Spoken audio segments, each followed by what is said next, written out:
Bismillah, alhamdulillah, wassalatu wassalamu ala rasulullah. We continue reading from Imam Al-Ghazali's Kitab Sharh Ajaib al-Qalb, The Marvels of the Heart. This is book 21 of Ihya Ulumuddin, The Revival of the Religious Sciences, the Islamic Sciences, translated by Walter James Skelly. We are on page 84, the very last paragraph. The last thing that we have read in of course, towards the end of the last session was the verse ألم أعهد إليكم يا بني آدم ألا تعبدوا الشيطان إنه لكم عدو مبين. Did I not enjoin on you, O children of Adam, that you not serve Satan? Indeed, he is to you a clear enemy. Imam Ghazali explains, so the servant must work to ward off the enemy from himself, not by asking about his origin, his relationship, and his dwelling place.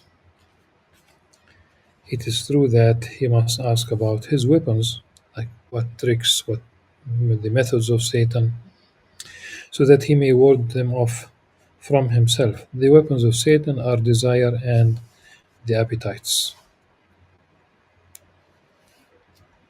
This is sufficient for the intelligent person, but in regard to the knowledge of the quality of his essence, his real nature, we seek refuge in God from him and the real nature of the angels. This is the field of the Gnostics who have penetrated deeply into the science of unveiling. Of course, this is the Kesh, and it is not required by the knowledge of proper conduct, such that one should know it.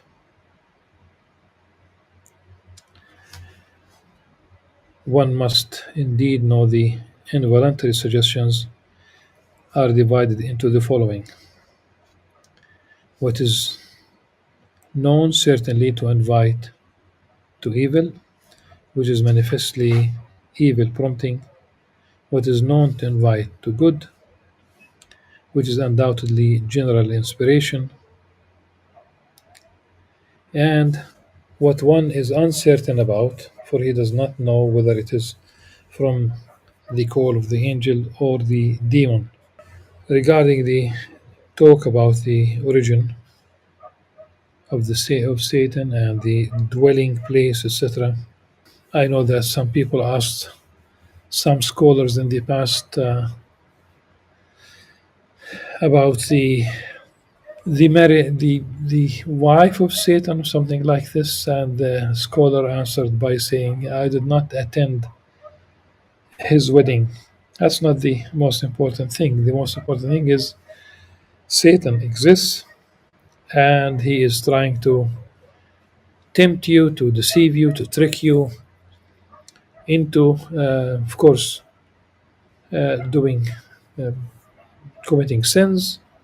Number two, to be lax about your acts of worship, diminishing them, and ultimately stopping all together. And down the road, Satan would like to reach with you the stage of disbelief. كمثل الشيطان إذ قال الإنسان اكفر فلما كفر قال إني بريء منك إني أخاف الله رب العالمين. Like the example of Satan when he asked man, the human being, the believer really, because how would you disbelieve if you were not a believer in the first instance? To disbelieve, and once he disbelieves in Allah subhanahu wa ta'ala, Satan says, I have nothing to do with you. He disowns him, and he says that he fears Allah subhanahu wa ta'ala.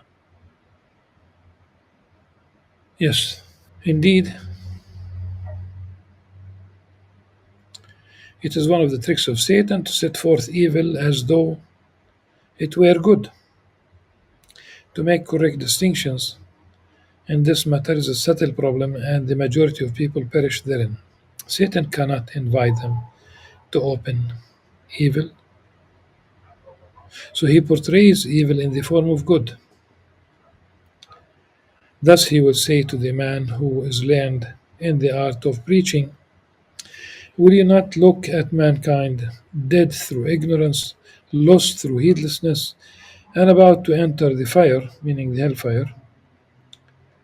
Have you no mercy on the creatures of God to rescue them from the dangerous places by your counsel and preaching? God has blessed you with a perspicacious, perspicacious heart and eloquent tongue, and an acceptable manner of speaking. So, how can you deny the grace of God, the exalted, and expose yourself to his wrath by abstaining from spreading knowledge ab- abroad and calling mankind unto the straight path? This is really Satan feeding one's ego. He continues to confirm this idea within the man's soul and to draw him on by agreeable tricks until he engages in preaching to the people for a time. After that, Satan invites him to adorn himself for them and to affect a more beautiful style of utterance and a show of good, saying to him, if you do not do this, your discourse will make no impression upon their hearts, and they will not be guided to the truth. Satan keeps confirming this to him. At the same time, he ensures that the preacher experiences the stains of hypocrisy, popularity with the crowd, delight in high rank, pride in the power given by many followers, and much learning, and a contemptuous attitude toward the people. Thus, with his advice, he leads the poor man gradually on to destruction, for he speaks supposing that his purpose is good, whereas it is actually to attain high rank and popularity. By reason of this, he perishes, supposing that he has a high standing in the sight of God. So we talk about anything that inflates the ego, feeds egoism. It's the ana. Uh, it's the ana. One of the uh, one of the temptations today is to, if one loses track of sincerity, one might be interested in the numbers in a way that is definitely not compatible with sincerity. Number by members, I mean people. How many people do watch? How many people attend? How many people like? How many people subscribe? How many people share? So much so that it becomes an obsession, and some people will start paying money in exchange for numbers, literally. So if you have a page on Facebook, for example, the you can buy, literally you can buy half a million uh, subscribers. These are apps you pay companies and they will download, and thus you'll have such a high number of followers. So it's not for the sake of Allah subhanahu wa ta'ala. It's a very treacherous path, so one should be wary of Satan uh, beautifying things where the end result is destruction. He is one of those whom the Messenger of God sallallahu alaihi wasallam said, verily, God aids this religion by a group for which there is no share of happiness. The text of the hadith is إن الله لو يؤيد هذا الدين بقوم لا خلاق لهم. So it is followed by a hadith muttafaq alayh. The first one narrated by Nasa'i, and it has a good chain of narrators. The next one is muttafaq alayh, narrated by Al-Bukhari and Muslim. إن الله لا يؤيد هذا الدين بالرجل الفاجر. Now into English. Verily, God establishes this religion by means of the impious man. Subhanallah.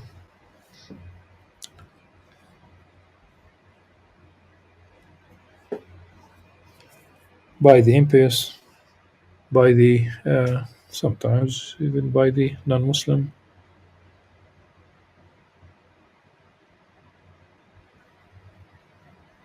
There are definitely either in person or on YouTube or elsewhere. For example, Christian and Jewish scholars who uh, recognize Prophet Muhammad ﷺ as a prophet.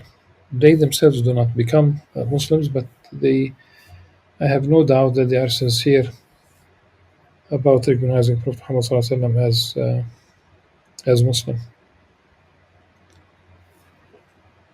Of course, this is it will definitely mean uh, a contradiction between what they by what they maintain thereafter after they speak about the prophecy. This is not an academic, talk. It's academic, in more than one case. It's by academics, but also by Christian clergy and sometimes even by Jewish rabbis. And there are those who speak extremely beautifully of Islam without converting. In fact, I have been to, first of all, to the office of a scholar of Islam. He's Catholic in Chicago. And on the door of his office, "Inna Allah Jameel Yuhibbul al-Jamal." Verily, God is beautiful and He loves beauty. With different calligraphy behind his office, the same. And he invited me to his home, and on all the walls, with no exception,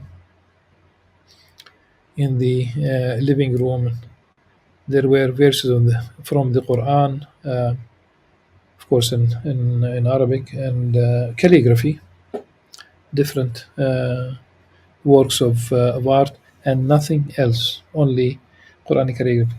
This fascination and beauty, uh, I don't think this is like, trying to be hypocritical. I don't think so.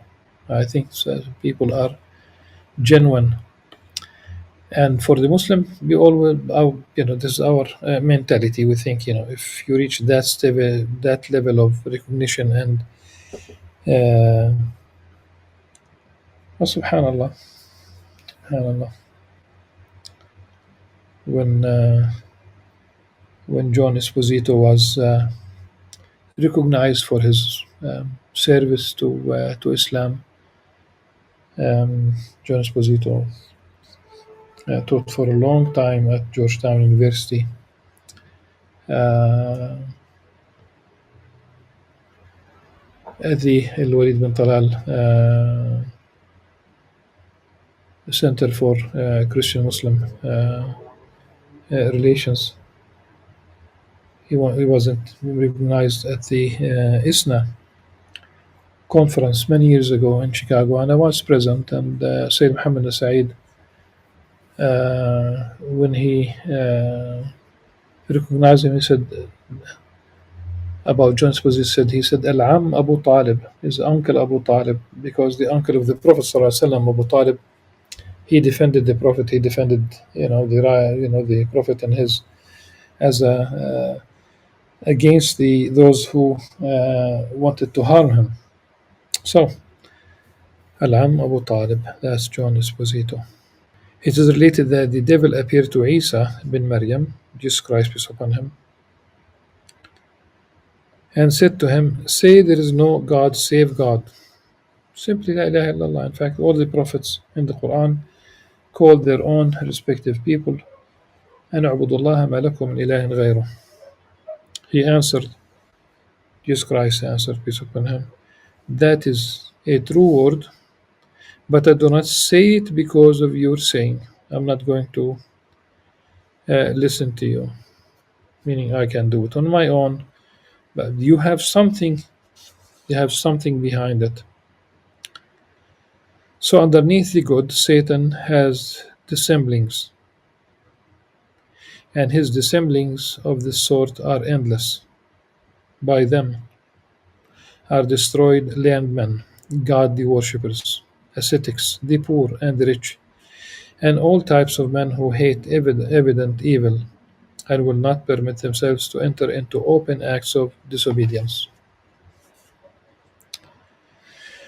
We shall give a summary of the tricks of Satan in on the condemnation of self-delusion. كتاب ذم الغرور.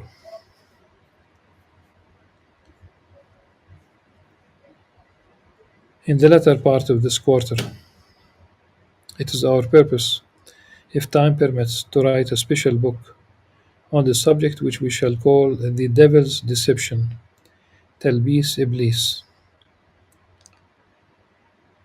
Uh, One should remind the listener, the reader of this book, that Ibn al-Jawzi also later on uh, he wrote a book by this name.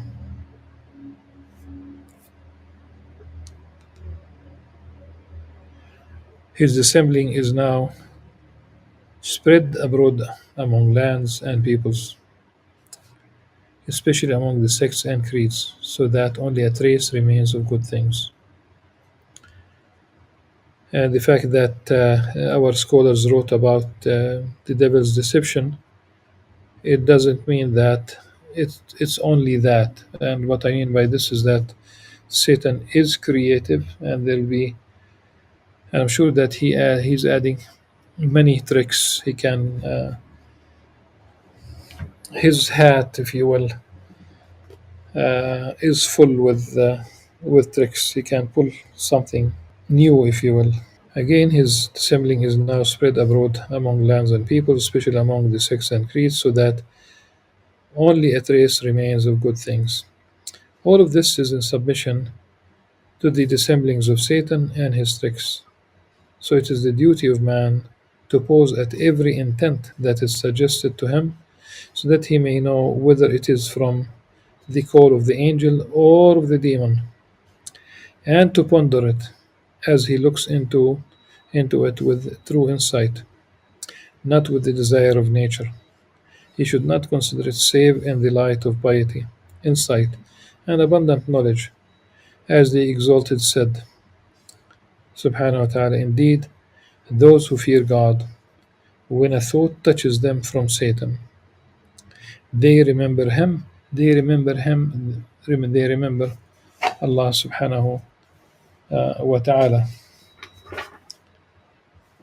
إن الذين اتقوا إذا مسهم طائف من الشيطان تذكروا فإذا هم مبصرون. In return to the that is return to the light of knowledge, and lo they see, that is the resolution of the difficulty is revealed to them. But he who has not disciplined his soul through godly fear, being God conscientious, and whose nature is inclined to submit to the dissembling of Satan by following desire, makes many mistakes thereby, and his destruction is unknown to him, hasten through it. He who is praised and exalted said of such, and there shall appear to them from God that which they had not taken into account. وَبَدَا لَهُم مِّنَ اللَّهِ مَا لَمْ يَكُونُوا يَحْتَسِبُونَ. It is said that this refers to the deeds that they suppose to be good deeds, and behold, they are evil deeds. The most obscure type of the sciences of conduct to understand is the deceit of the soul and the wiles of Satan.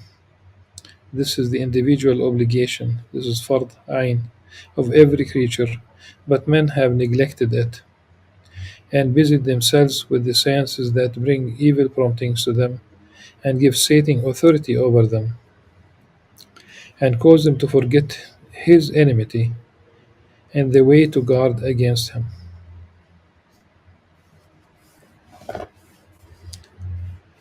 There was a caricature, a wolf behind the podium, and all his audience were sheep, a very large number of sheep in front of him. All of them were sheep, and he was nominating himself. Obviously, it was a political campaign, and he was promising them to become vegetarian. Uh, Now, if any of these sheep trusts his words, then definitely it runs against the nature of the wolf to become vegetarian. And Satan is no friend. He is your enemy. He Satan is blunt about his animosity. Do take him as your enemy. Nothing can deliver from an abundance of evil promptings, save closing the doors of the involuntary suggestions. These doors are the five external senses, and the inner doors are the appetites and the ties to this present world. Solitude in a dark house will close the door of the senses, and disentangling oneself from kin and money lessens the entrances for evil promptings from within.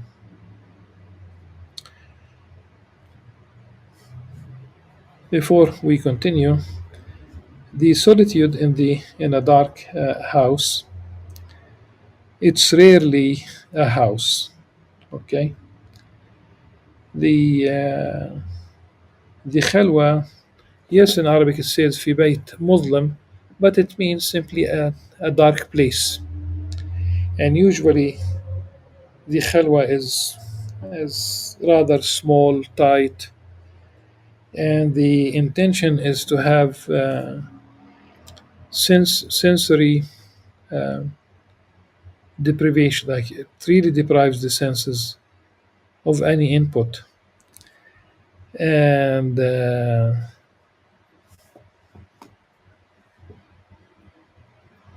this is also if one is not strong enough, it might lead to hallucination. I have to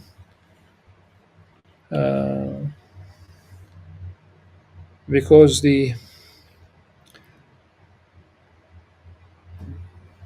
being outdoor.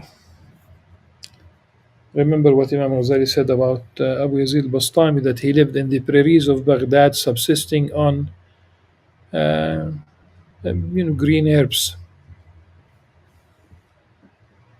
and he is really in khalwa.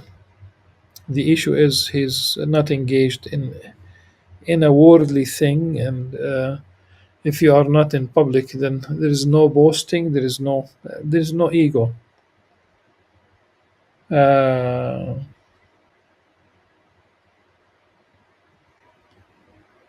you're not seeking the approval of anyone on earth. You are not doing this for fame. You are on your own, and that's a khalwa.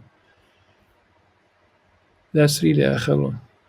There remain, however, inner entrances in the imaginings that flow through the heart, and these cannot be warded off save by busying the heart in the remembrance of God. the exalted. Yes, the remembrance of Allah subhanahu wa ta'ala. And I think it's only by seeking refuge in Allah subhanahu wa ta'ala. When He speaks about the imaginings, He talk about the memory continues to, you have so many things in your memory. It could be the attachment to children, it could be the attachment to one spouse, it could be the whatever you leave behind, really. But seeking refuge in Allah subhanahu wa ta'ala, especially from anything that could be considered negative, detrimental to spirituality, to the life of the heart. Because the intention should also be to cleanse the heart.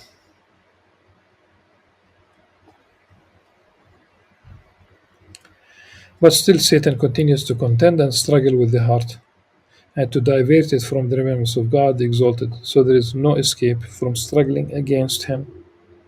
And this struggle has no end but death. Since no one, as long as he lives, is safe from Satan. It's a continuous battle, the battleground, and we've said it more than one time. The battleground is your heart, and the soldiers of the angels fight against the soldiers of Satan. It's a daily thing, and not only a daily thing. One of the one scholar was asked about whether I mean it's really only a paragraph away. Abu Sa'id, does Satan sleep? This is a man asked Hassan al-Basri. He smiled and answered, if he slept, had he slept, we should rest. It means that also at night, it's day and night. The temptation, the attempt to create a wedge between you and spouse, between you and children, between you and parents, between you and neighbors, and you know it goes on and on. So he tries to create animosity amongst people, to make them despair, to beautify sin, or really to beautify their own good deeds, as we have read, in the attempt to boost one's ego, to cause him to lose sincerity, which is detrimental to one's own faith. May Allah subhanahu wa ta'ala protect us against Satan's tricks and deception and temptation. Suffice it, inshallah, for this session, and we'll continue with Allah Azza wa Jal. Until then, subhanakallah wa hamdik. أشهد أن لا إله إلا أنت أستغفرك وأتوب إليك. والسلام عليكم ورحمة الله وبركاته.